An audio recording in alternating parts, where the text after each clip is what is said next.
Ladies and gentlemen, please welcome ECC board member Kevin Sternitsky.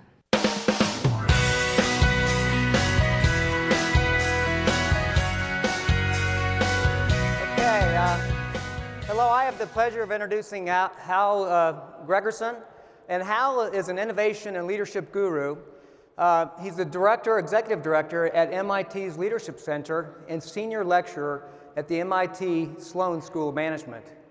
While Hal's expertise expands all across all areas of innovation and innovative leadership, asking the right question cuts deeply across all of his work. He challenges organizations and individuals to question the way we think and the way we act, and to build a better and more creative world. As we consider the theme of the ECC conference, Win Together and Share Success Now, asking the right question can help us explore how we, as leaders in our industry, discover provocative new ideas, develop the human and organizational capacity to realize those ideas, and ultimately deliver positive and powerful results. Please join with me in welcoming Hal Gregersen.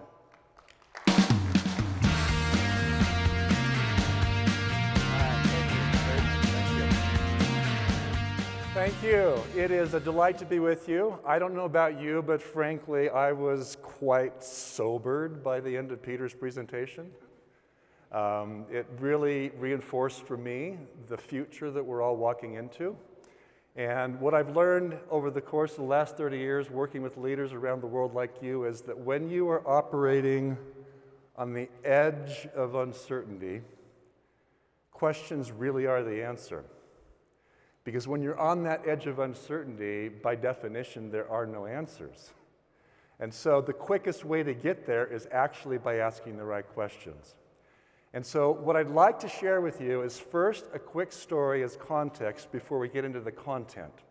And the story is partly related to a quote, which is one of my favorite. In the word question, there is a beautiful word quest. I love that word. Questions that count when we're living and working in uncertainty are ones that I call catalytic. They challenge a fundamentally false assumption, but do it in a way that is not depressing but energizing, and give us the power to do something positive with that question. Now, that may sound a bit academic. I am at MIT, forgive me, but I did recently realize that it's more than academic in the world we live in. In 2015, David Brashear is a good friend of mine who's climbed Mount Everest 5 times. He and I had been doing some work for years, co-teaching a class about the 1996 Mount Everest disaster when many people died on top of Everest. I had taught a Harvard Business School case study for years, and David one time looked me in the eye and said, "We need to go study at Everest Base Camp the entire ecosystem that makes it possible for great teams to get to the top, and do it well and do it in the way it should be done." So we had the idea. David was going to go, and at the last minute he said, "Why don't you come?" And I did. I never intended to go to the top of Everest, just to base camp in the Khumbu Icefall. And this is a picture I took on that journey, and about 5 days into it, I got very, very ill. I had what felt like head and chest congestion, and at some point I was concerned that it was altitude sickness that could have been lethal. And it was in that moment that I, about 5 days away from base camp, walked into an area, a field with rock cairns that were honoring the people who had died on Everest, one of whom was a man named Scott Fisher who died in 1996 on top of Everest, later than he ever should have been on the top. And when I had taught this case study about Scott Fisher and his death, I realized when I was sucking for air, when I was worried about whether I was going to live or not, I realized that I had been judging Scott and thinking he was an idiot for being on top. And it was in that moment that I realized it is one thing to talk about leadership, it's another thing to do it. It's one thing to talk about somebody being on Everest at high altitude. It's another thing to be in that setting. This was at 19,000 feet. I was watching the sun come over Mount Everest at a 10,000-foot lift across the other side. This was the point at which I almost gave up, finally made it to the base camp the next day, a couple of days later, went into the ice fall, and then ultimately came home because I could not stay given my health condition. I was flattened. In every possible way, there was nothing left inside of me. And I realized from that Everest experience that one of the most important things we can do as leaders is to let our ego go. When we are problem finders and solvers that change the world, we are not ego-driven. We are going into the world of work and that world of uncertainty, deeply committed to finding and solving problems and putting our ego behind us in order to figure out a better future. That's the spirit from which I'd like to share with you 5 questions. We're going to explore them rapidly and engage with a couple of them quite experientially. So the first question is, why does questions matter more than answers? And let me give you a situation where it does. Warren Buffett said cybersecurity is the #1 problem we're facing. It's an almost $1 trillion industry. I happened to interview the CEO of Cybereason, one of the cutting-edge firms in this area, recently received $200 million from SoftBank as they're incredibly good at what they do.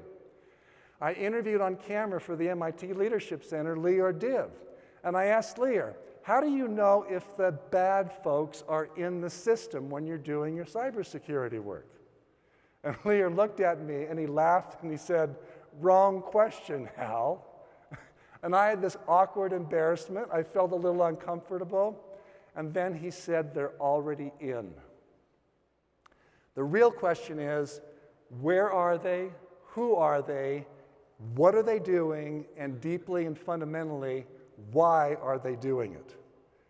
And I asked him about what they're doing now, trying to be better at operating on the edge of uncertainty and taking full advantage of AI and machine learning to be able to get the bad folks in and out of the system. And he basically said, as we interact with the technology today, it's causing my people, especially my data scientists, to ask more questions and to ask bigger questions. It's one thing to figure out, should this computer be talking to that computer? It's a different question to ask, is this a cyber attack? It's a different question to ask, is this espionage? It's a different question to ask, what's the intent of what they're doing? When uncertainty like that is operating in Lear's world, they have to ask the better question. He learned this in the Israeli military before he founded this company. He was the attacker. And today he actually has a metric for his employees, which is essentially, how many mistakes have you made today? Because if you're not making enough mistakes, we will lose, because that's how people get into the system. They make thousands of mistakes. If we don't make the mistakes, we won't get into this. We won't beat the war, win the war. Questions matter. I interviewed Lear, 200 plus of these people like Lear, asking them, how do questions operate in your world, and what helps you ask the better question, even the catalytic one? They're from companies all over the world, all sorts of industries, including yours. People who were either the founders of the companies or the CEOs or senior level leaders in the companies. And we had 3 million words of transcripts, looked through those transcripts, looked for patterns. And what I want to share with you is what they do on a daily basis to ask the questions that other people don't. Many of these companies, many of these leaders were in organizations that are some of the most innovative in the world by shareholders' perspective. For the last 8 years, we've done analysis with Credit Suisse, looking at publicly held companies, and some companies have an innovation premium because the investors believe you will do something different tomorrow than you're doing today, and therefore you're more valuable than your existing assets. We'll pay you a premium. ServiceNow was #1 last year. Workday, Salesforce, they're on the edge of digital transformation. But here's a company that's consistently, for 5 years, been at the middle part of the top 100 companies in the world, Keynote Corporation. Does anyone in this room, I'm going to look out, do any of you have any interaction with Keynote Corporation? I see one hand up. Good, neutral, negative. Scream it out. I see a thumbs up. Whenever I ask that question, and I've asked it all over the world, if someone's ever interacted with Keyence, it's almost always an exceptional experience. Here's what they do. They are a boring B2B business. They make sensor-making equipment, often for process flow or production flow in manufacturing environments. Here's the question they care about. They inculcate this question into their sales force.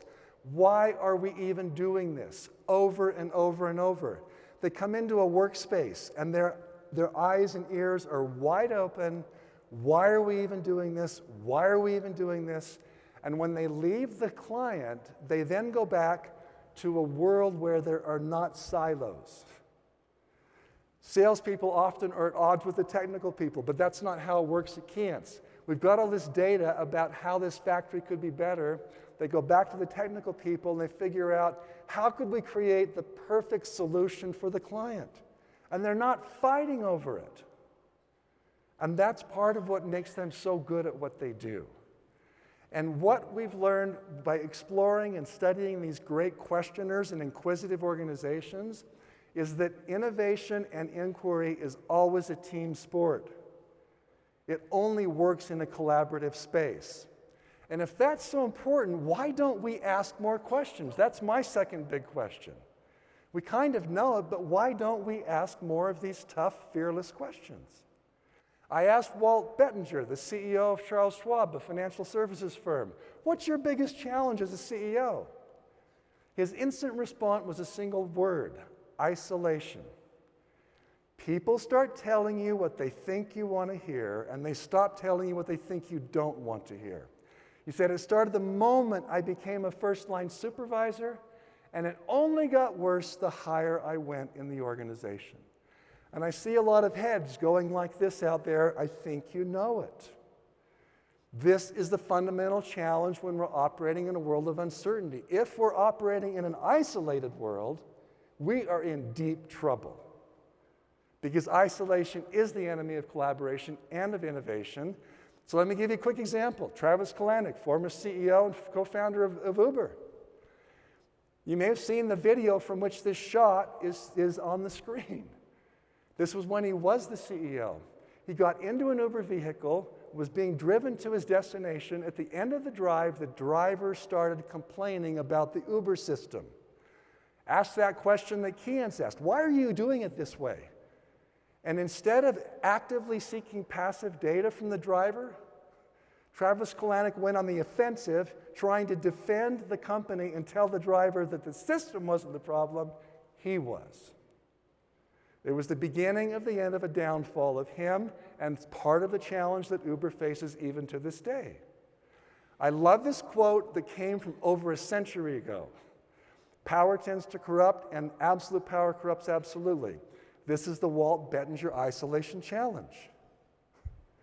And power tends to corrupt the questioning process. It shuts them down. And when that happens, isolation destroys innovation and collaboration.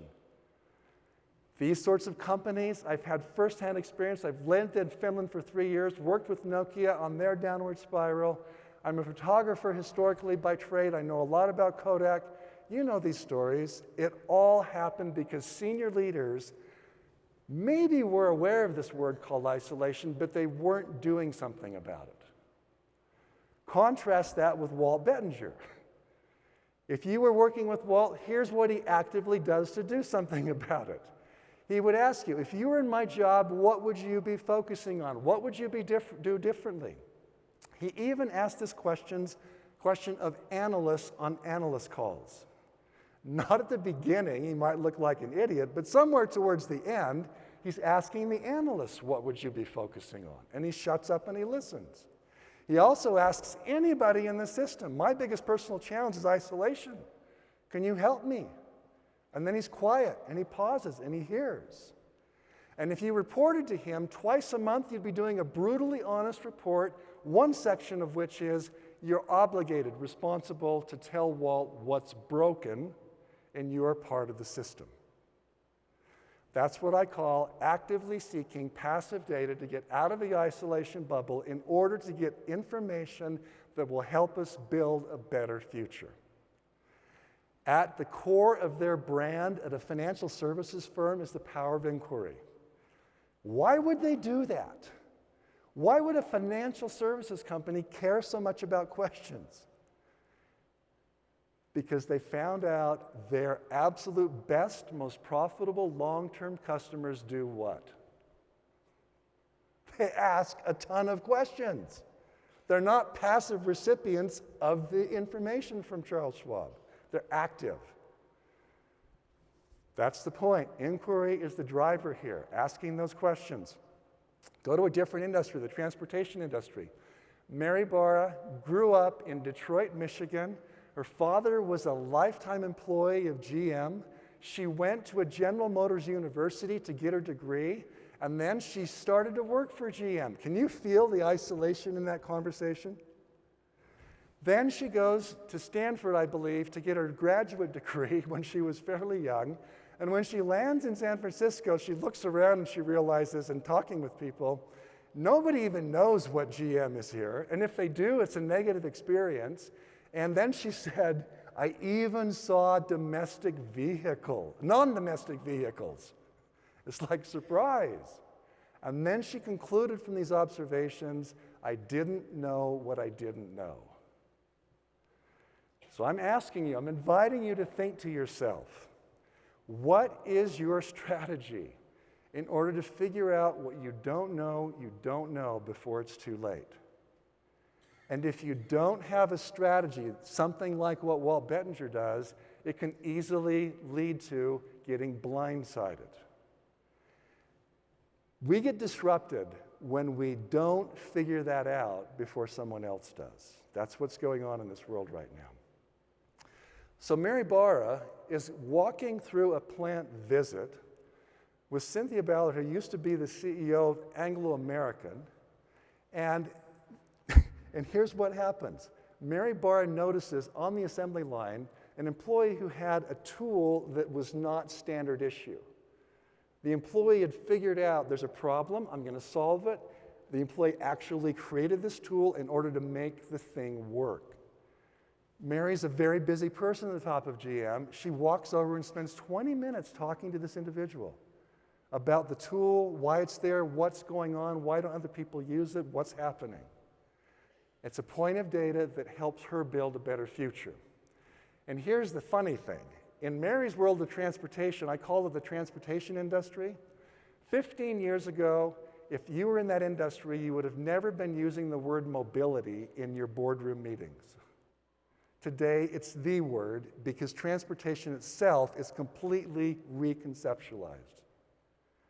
Now again, I'm going to harken back a bit to Peter's comments today. Your world, like hers, is changing in powerful, profound ways. And again, I believe that questions are the core answer to that. Peter Drucker in the 1950s said the most important and difficult job is never to find the right answers, it's to find the right questions. And then he added, there's nothing more dangerous or useless than the right answer to the wrong question. So do a historical sort of retrospect to the last big disaster in your team or your organization. My hunch is there's a huge probability that people were asking the wrong questions and didn't know it, and weren't doing anything about it. Oprah Winfrey, completely different world, interviews thousands of people. She gets it about asking questions being the window through which answers come. Now, I see a lot of heads going, I get it, Hal, I get it, but I'm going to ask you now to do something because I know you get it. I want you to turn to someone next to you and give an elevator pitch explanation as if they were just hired by you. And here's the pitch. Tell them, now that they're part of your company, here's what you would do behaviorally different tomorrow in order to ask the better question. We all know questions are important, but I'm going to tell you, here's what you do behaviorally different tomorrow, and if you do it, you'll ask better questions. I'll give you 30 seconds per person, 1 minute total. Go at it.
Okay, here we go.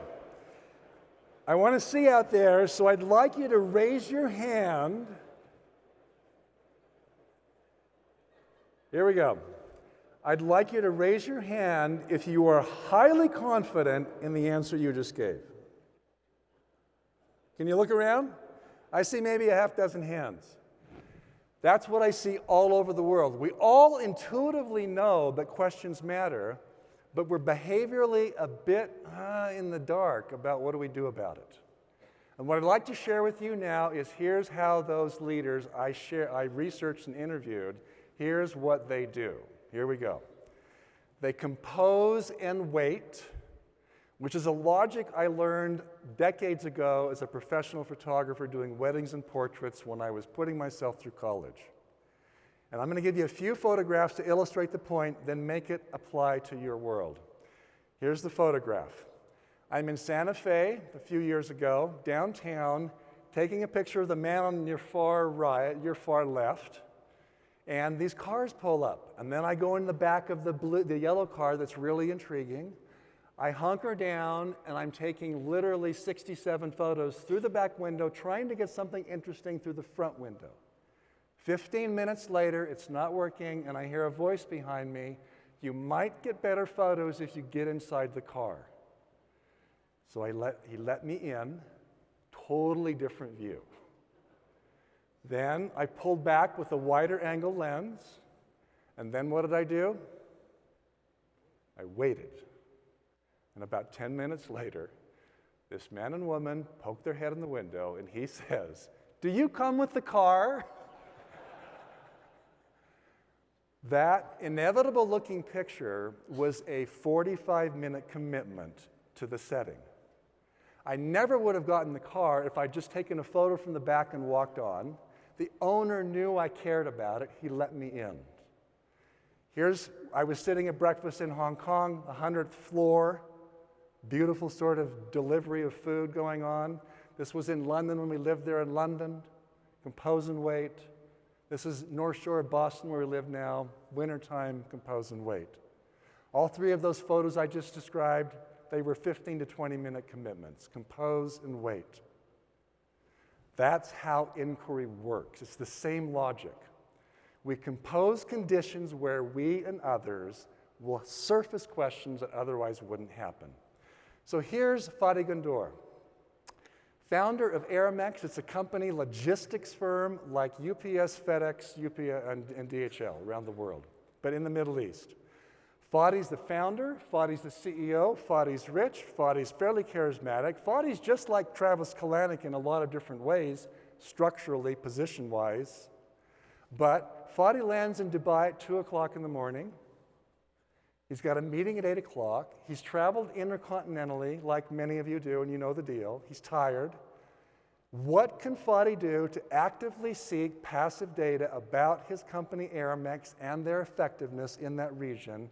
How should he get from the airport to the hotel? Scream it out. What should he do? Nobody willing to scream? He has an Aramex delivery truck driver pick him up. On the way to the hotel, he's asking what's working, what's not, and why. And by the time they get there, it's clear to him with the data, things aren't right, the systems are not working well. They cancel the rest of the agenda that day for the meeting, and they tackle the problems to be addressed so the driver can do his or her work better. That's what I mean by actively seeking passive data, to get information through the questions we ask to make the system better. These are the conditions. I'm creating conditions in my everyday world where I myself, Hal Gregersen, am wrong instead of right, uncomfortable instead of comfortable, and I don't run from that negative data. I actually embrace it, and I'm quiet enough to let it settle in. That's when the questions come that other people miss. Compose those conditions and wait.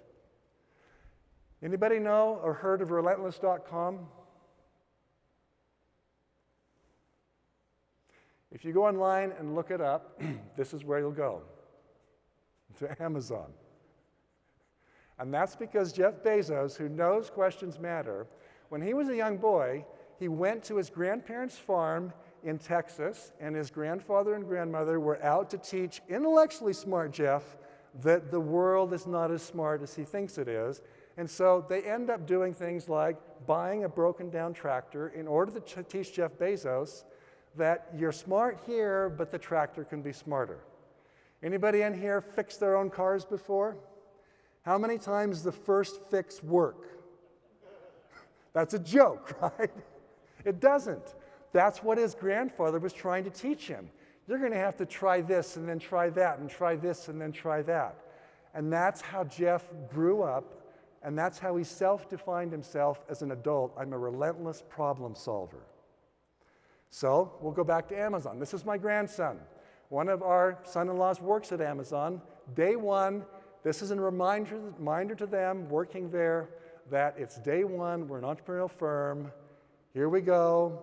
They have questions on the wall to get them to think about things. They have a space like these spheres where people actually go to have conversations of difficult and substance.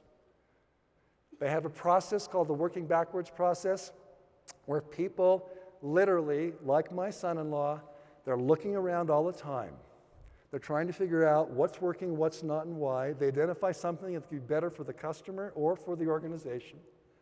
They write up a document that's a press release. In 3 years, if we do this, this is what will happen. They write up a series of questions and answers that basically answer the following question: what would have to be true, absolutely true, for this to work out fantastically well? They try to figure that out, and then they go for it. This was for the Prime Now. This was the working backwards document in early 2014. This is the actual press release for an idea that didn't have an existence then. It's about delivering things same day. From that press release, they had a meeting. They come in, they read this document. It takes 20 minutes. They have to shut up and be quiet. At the end of that 20 minutes, they go at it. They ask tons of questions, tough questions, and more than half the time, at the end of these working backward meetings, they have a go, no-go decision. Do it. Make it happen. This is not about questioning for questioning's sake. This is about asking tough questions to get great results. And they have a single thread leader appointed. Off you go. So for the Prime Now, they went off with a small team. They storyboarded to get some initial ideas. They created a paper-based wireframe for what they were doing. They bought some shelves and products, and they were just practicing and pushing it. They then created the actual app, and 111 days later from the initial meeting, it's done. December of 2014, it's rolled out worldwide. It's that kind of speed and intensity that makes it work. The senior leaders at Amazon, the people just below Jeff Bezos, each one of them individually sits in 100 plus working backwards process meetings a year. That's the commitment they've got to building the future. That's how AWS, their web services, came about, was one of these documents. You may have never heard of Rivian. Anybody heard of Rivian? Electric, maybe you have one. Do you have one? No. They make electric trucks. And this is how Amazon is disrupting the world. They now have a joint venture with Ford, $500 million invested in Rivian. Who knows where else they might go? Because in part, they're so good at asking questions. Here's one final example before we actually get into doing some of this questioning work. Composing conditions and then waiting for questions. We all know about Toy Story, Pixar. It was a group of not just artists, but these artists are digital engineers. They are computer scientists. They're like you as engineers. They are problem solvers and finders at heart. And it took enormous energy and work to do the first Toy Story movie. And then it took enormous energy for Ed Catmull and the senior team to figure out, how do we create an organization that's sustainably creative? And so you walk into their space. They now have made 20 very successful movies. This is, pretend you're going in for the first day of work. This is the entry space into the Steve Jobs building at Pixar. You're reminded of the history and the success. You see the Oscars sitting on the wall, and then you go to work. Let's pretend you're maybe the directors for the 2 new movies coming out, either from Pixar onward or from Disney, Frozen 2, before long later this year and next year. The directors of those movies go into rooms where they do a story trust or a brain trust meeting, depending on whether they're Disney or Pixar. And here's what that looks like. You've got Jennifer Lee and Chris Buck, who are the directors of the Frozen 2 movie coming out. Years ago, they had an idea for what Frozen 2 might be, and they know by definition that any movie idea sucks. That's the words they use. It's horrible at the beginning. It doesn't work. And what they do is they put the directors, Jennifer and Chris, into a room with other directors and senior people who are expert at movies, and they shut up mostly, and they listen for 3 hours to nothing but questions and feedback about what's working and what's not in their movie. Can you imagine that? Think of the current project or challenge you're working on and sitting in a room for 3 hours with the most sophisticated other experts in the world taking it on, giving you nothing but the raw feedback. It's exhausting. They are dead wrong. They are very uncomfortable. They're usually pretty quiet, and they go home for the whole weekend because it's so exhausting. They do this over and over and over. And that's what makes their movies so great. In fact, here's a trailer from the Frozen that's worth just a minute of time to see what magic they can create in a single minute with that kind of effort.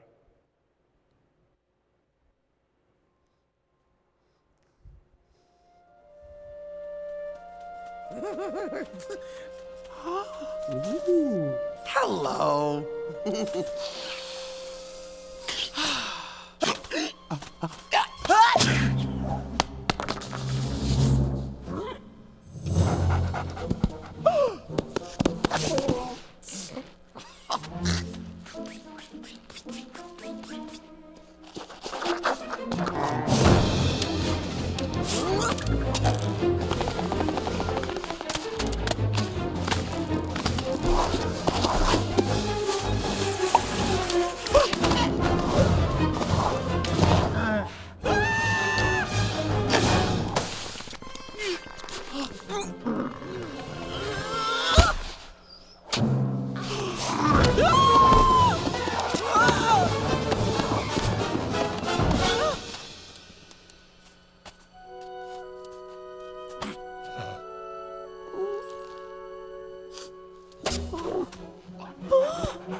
To do that sort of work takes a lot of people collaborating across space. And it may sound like it's not your world, but it is your world.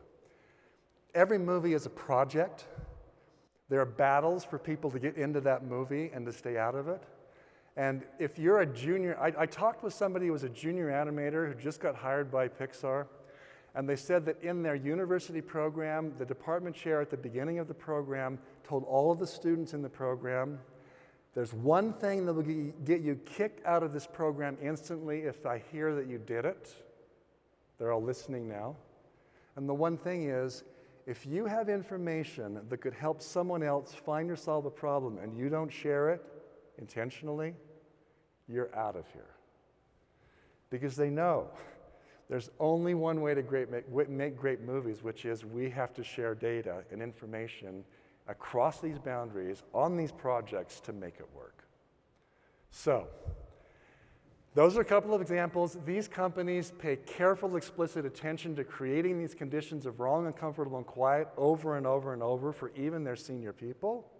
And now I'm going to talk about your world individually. How might you do it yourself? Number one, audit your questioning patterns. When you go off next week, spend a day, 24 hours, and just write down what questions are you asking, what questions are other people asking, how are they responding to it, and if you end that week or that day perhaps with no one asking you a tough, uncomfortable question that causes you to be dead wrong about something, you're probably isolated. That's what I'm asking you to do. It's like traffic patterns. You know, these are airline traffic patterns for a year. What are your question patterns of yourself and your organization? And if we're not explicitly creating the space for tough questions to get asked, they don't. And they don't get addressed, and problems ensue. Number two, jumpstart your attempt to solve some challenge with some starter questions. I noticed we have this leadership program here. And for those leaders, sometimes we're coaching. And this is a set of 7 great questions that are powerful to help us get down a better path to make the project or the individual be in a better place. So, possibilities. The third piece is brainstorm for nothing but questions. I think everybody in here has probably brainstormed right before. How many of you have brainstormed nothing but questions? Here's what I'm talking about. This comes from an article I wrote last year for the Harvard Business Review. I learned it 20 years ago. I've done it with thousands of leaders, and all I know is from the data it works to move challenges forward. You brainstorm nothing but questions. And when we ask a question, what do we instinctually want to do? Answer it. That's the first rule. For 4 minutes, in this case, no answers to any of the questions. The other thing we want to do is we want to explain stuff about why we're asking the question. But guess what, folks? Here's the challenge. The explanations we give before we ask a question and the answers we give after we ask the question almost always give so much information that we're just stuck again. And so we strip that out. No answers, no explanations, 4 minutes, nothing but questions. You write the questions down word for word, and it delivers insight. So what I want you to do, we're going to do this right now with folks in this room. What I want you to do is take the pen and a paper. You've got a pad in front of you. All of you got challenges. If not professional, personal. But we're going to stick to professional right at the moment. I'm going to ask you to pair up with one other person in about 60 seconds. I'm going to invite you to pick a challenge you care about, one that matters to you, one that you can publicly share with the person next to you, but one you're stuck on. And if you follow the rules in this question burst exercise in the next few minutes, 80% of this room will make progress on their challenge. So take a moment, write down a few phrases to yourself. What's your challenge? Go. Just write down a couple of phrases that you're comfortable sharing with the person next to you.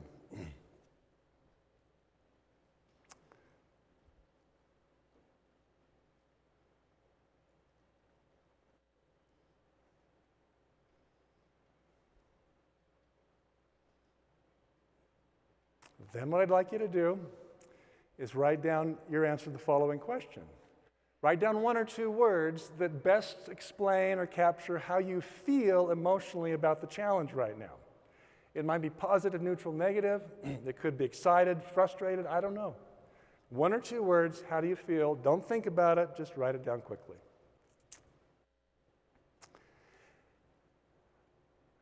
Now, we have very limited time, so I need your total focus of this entire room. Will you work with me? What I want you to do is in no more than 15 seconds, move your chairs if you have to, find one other person, turn your chair with them, grab your pen, grab your paper, and then I'll tell you what you're going to do. Quickly find your pair. I'll give you 15 seconds.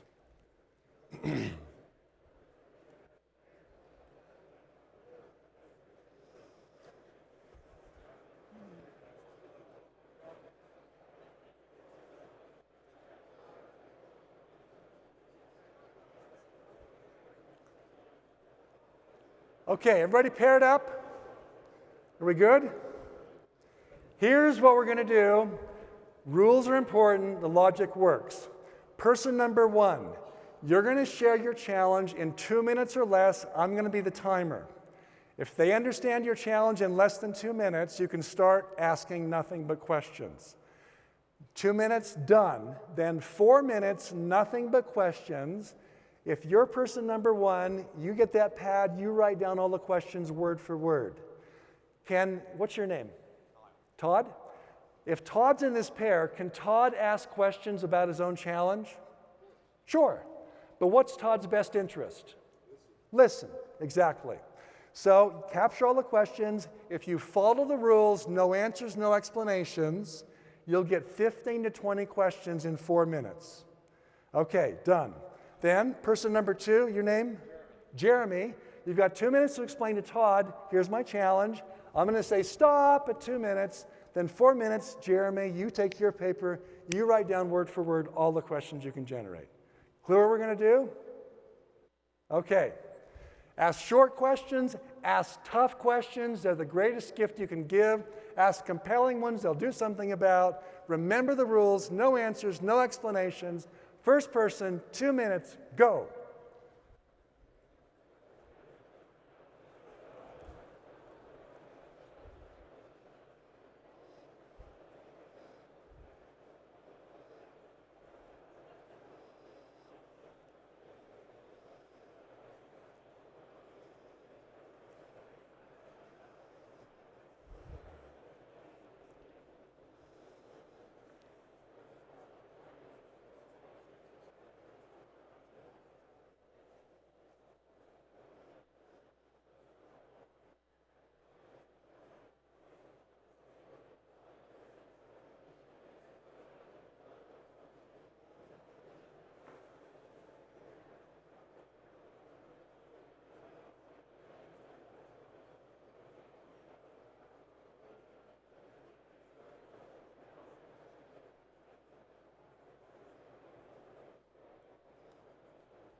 Okay, 2 minutes is up. If you haven't started questions, 4 minutes now, questions only, no answers, no explanations.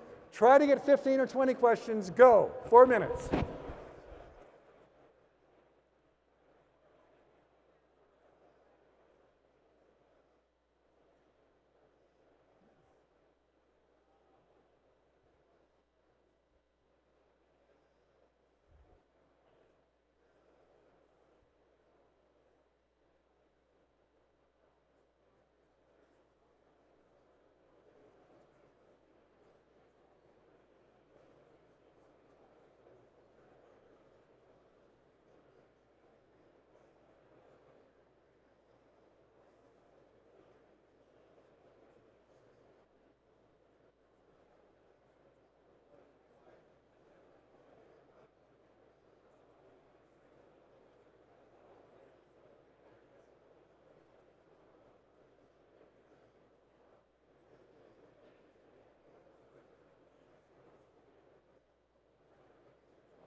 Okay, 4 minutes is up.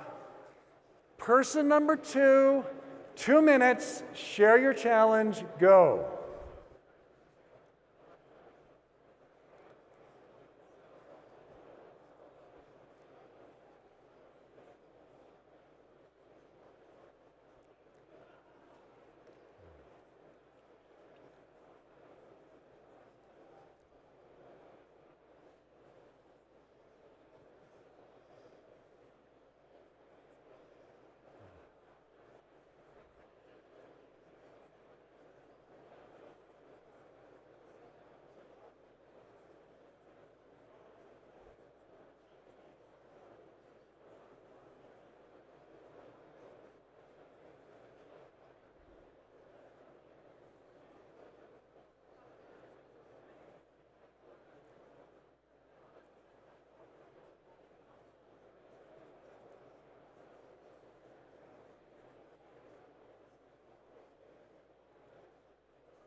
Two minutes is up. 4 minutes now. Questions only. No answers, no explanations. 4 minutes, questions. Go.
Okay, time is up. We've done it. Thank you.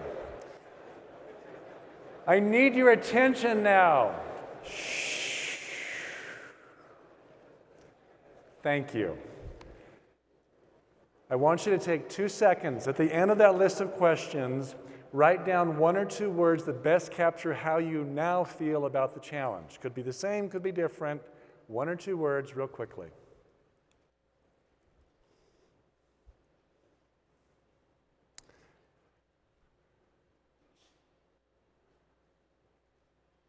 Now, first question, and in the interest of time, we're just going to do a raise of hands polling. First question, how many of you feel at least a little bit better now than you did before doing the question burst? Hands up. You look around, you see that? About 80%. This is what the data would say. When we're in a more positive emotional state, we are more likely to not only ask a better question, but to get a new idea that is valuable. This unlocked us. How many of you feel like you've at least slightly reframed your challenge? You see it a little bit differently. Hands up. I see about 80% again. How many of you have at least one new idea that you could maybe do something about that challenge and move it forward? Hands up. Your data looks like the data I see. When I've done this with thousands of people, sometimes we collect data through the system. This is the feeling generally before they do the question burst. Here's what it looks like afterwards. Here's a different way of looking at it. 80% of the time, people feel a little bit better, which is good. And you can see from the data, some people feel worse. And in fact, some people feel really bad. And I'm like, what's going on there? And what I realized is that in talking to folks, number one, in just asking questions, they realize the problem is way bigger than they ever thought it was. And the second part is they realized they are part of the problem.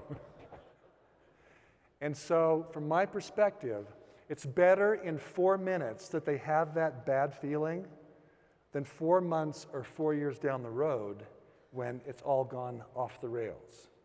So it's not a bad thing. About 85% of the time, you've got people seeing it differently. 85% of the time, it's new idea, move it forward. All I know is, and I am not, this is the only technique I push. I hate these sorts of things, and you're probably immune to them. All I know is from the data and from the experience, I do this with the MIT EMBAs and the Sloan Fellows who are engineers like so many of you. When they go out, when they take that same challenge 3 different times with 3 different groups of people, imagine doing that with this challenge. You're not only telling them, I don't know something, you're being a little bit vulnerable. I get that. It's frightening, frankly, to do something so simple.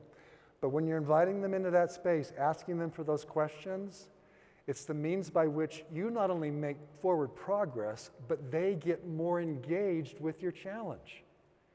If I ask you, give me the answers to my problem, you'll be less engaged. And if you're trying to generate energy and momentum to move things forward in a world of uncertainty, asking people questions in this manner is the quickest way to pull them in and hook them into it. Recently, I was at Virgin Galactic. They're flying people up into space. They're pushing structural engineering to the edge, and they have challenges all the time. We did this question burst process with them about issues just like we did here. Kevin Brown at Dell Computer, Chief Supply Chain Officer. We not only did this for 4 minutes with Kevin and his team, we did it for 3 hours. They had a big strategic issue. There were 20 people on his team. We had a room that was smaller than this. We had 4 corners, 4 flip charts.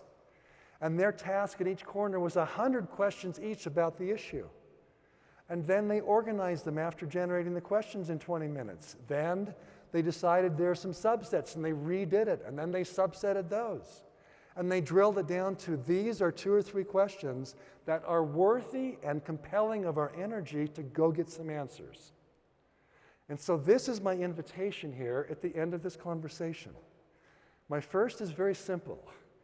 It's take this question burst method, get up, get out, get into the world, inside your organization, outside of your organization. Invite people to generate nothing but questions about your issue. Let it be known, I want it crystal clear. I am not an advocate of questioning for questioning's sake. How many of you know somebody who asks 1,000 questions? What word would you use to describe them? I heard it, annoying. Did you hear that? I hear that all over the world. They're annoying because all they do is ask questions, and they're irresponsible in doing nothing about getting answers. But if they ask 1,000 questions and they are willing to get up and answer those, are they still annoying? Maybe a little, but that's how it makes a difference. So, I'm going to skip. We're not going to do that. We're going to just leave it here as we finish up.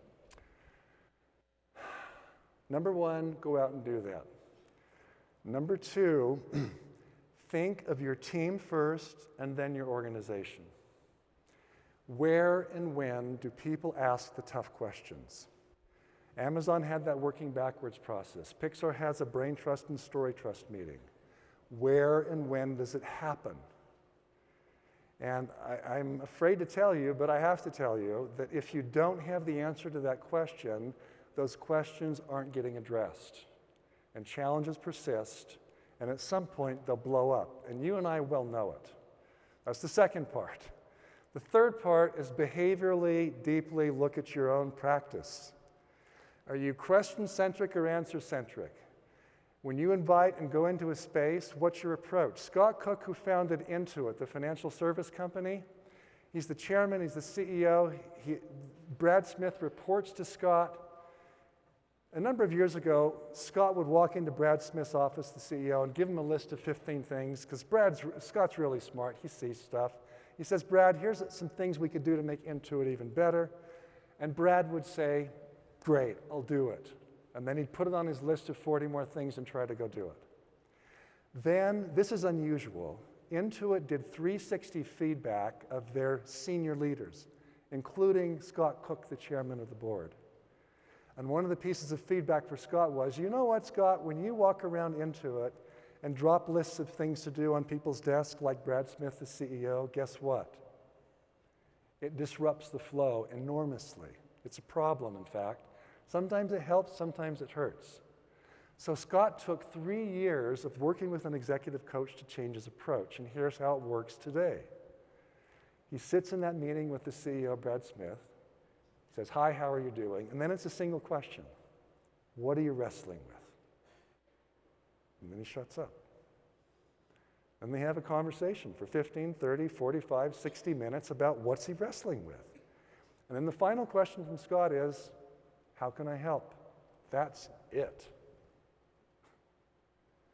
When you have that sort of approach from the top down, what you have is people committed to finding and solving problems, and questions are the key to doing that.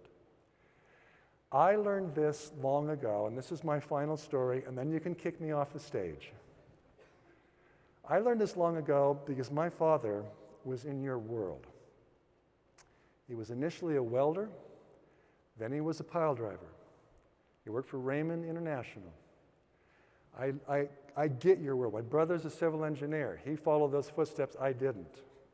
My father was the kind of guy that when something broke on the car, he could go out on the lathe machine and he could make the part. And if he didn't have the tool to put it on, he'd make the tool. He was that sort of guy. And in 1996, my father passed away. And I'll never forget, 2 months after he died, my car broke down. It was a rotary dial phone. I dialed my father, and I heard the ring, and then I realized my dad's dead. He's not going to answer the phone. And I hung it up, and I'm like, what am I going to do? Because he was the one who always fixed the car. And what I learned after that moment with the phone was, he had taught me more than I thought. He had taught me to ask questions and to see things that I otherwise wouldn't have done. And it was the greatest gift he ever could have given me. And my invitation to you is to do the same, not just in your family, but with your team, with your people. Create that sort of space where people find and solve problems, and they ask tough questions, and they make the world a better place. Thank you. Wish you well. Thank you. Thank you, Hal. Thank you. Certainly thought-provoking. Thank you. Thank you very much.